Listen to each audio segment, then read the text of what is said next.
पर CEO आपसे वार्तालाप सुनवाएंगे और क्या कार्यक्रम कहाँ सिस्टम गोपूजन का कार्यक्रम रखा गया है सबरी मंदिर का, ये हम जानते हैं। मैडम, आज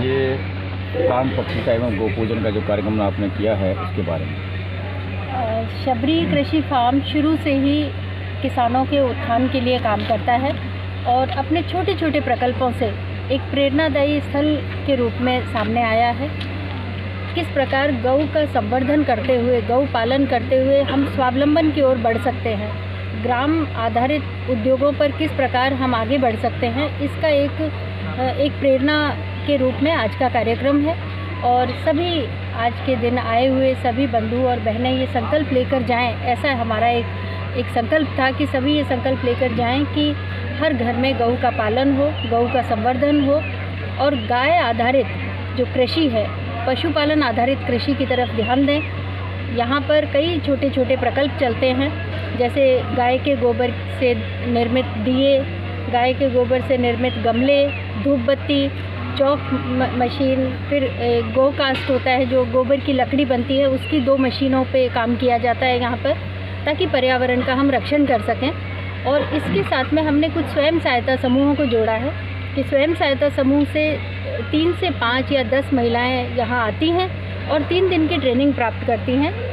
और इस तरह की छोटे छोटे प्रकल्प में छोटे छोटे उद्योग वो सीखती हैं। और सीखने के बाद यदि उनको लगता है कि ये मशीन मुझे उपयुक्त रहेगी या मैं इसका उपयोग कर सकती हूँ, तो हम बैंक से उसको ऋण की सुविधा भी उपलब्ध यहाँ करवाते हैं और वो दिया मेकिंग का काम शुरू कर सकती है। तो इस तरह के छोटे छोटे प्रकल्प हैं जिनके आधार पर हम समाज को और ख़ासकर ग्रामीण भाग की जो बहनें हैं उनको हम प्रेरणा दे सकते हैं कि वे आत्मनिर्भर बने और आर्थिक रूप से वे सशक्त हो जाए। फार्म का नाम आप आपके नाम से भी रख सकती थी, लेकिन आपने शबरी कृषि फार्म नाम रखा, इसके पीछे कोई बड़ा उद्देश्य? हाँ, इसके पीछे बड़ा उद्देश्य एक ही है कि शबरी जो राम भक्त हुई है वो एक आदिवासी महिला थी, तो हमने शबरी कृषि फार्म को आदिवासी समाज से जोड़ते हुए ही इसका नाम शबरी कृषि फार्म रखा है, क्योंकि इसके संस्थापन मेरी माताजी जो कि एक आदिवासी समाज से आती हैं, हम अनुसूचित जनजाति से आते हैं, तो इस प्रकार इसका नाम शबरी पड़ा। अगर आप कहीं ना कहीं जो अनुसूचित जनजाति यानी आदिवासी ही अधिकतर खेती में है जी, खेती और मजदूर है, अपने खेती कृषक है, उन्हीं को लेके नाम रखा गया है जी। कई सारी जो महिलाएं हैं, कई सारे दर्शक हमारे आपको देख रहे हैं और सुन रहे हैं, तो अगर आपकी शबरी फार्म हाउस से आपने बताया कि दिए का हम नियमित काम कर रहे हैं, महिलाओं को आगे बढ़ाने का, हम स्वावलंबी बनाने का, तो वो अगर आपसे जुड़ना चाहें तो किस प्रकार आपसे जुड़े, आपके खास संपर्क रहेगा? बिल्कुल, शबरी कृषि फार्म एक खुली किताब के रूप में समाज के सामने है और यहाँ आसपास में पूरे क्षेत्र में बच्चा जानता है कि शबरी कृषि फार्म एक ऐसा प्रकल्प है जहाँ पर छोटे छोटे प्रकल्प इस तरह के किए जाते हैं, गौ आधारित और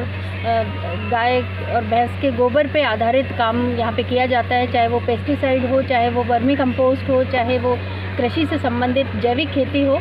डेयरी हो।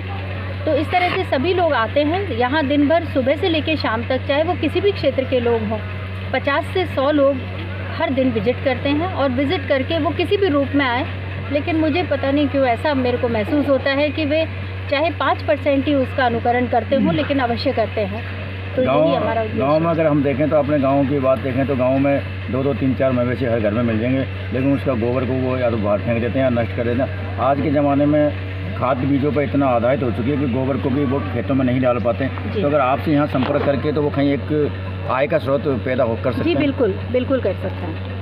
उसके लिए शबरी कृषि फार्म हमेशा उनका स्वागत करता है। क्षेत्रवासियों को और जितने भी तमाम दर्शक आपको देख रहे हैं, सुने, उनको क्या कहना चाहिए? उनको मैं एक ही बात कहना चाहूँगी कि अपने आप को स्वावलंबन की ओर लेकर जाएं और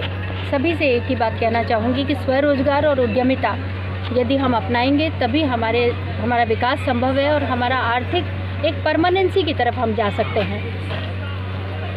धन्यवाद मैडम हमारे साथ जुड़ने के लिए।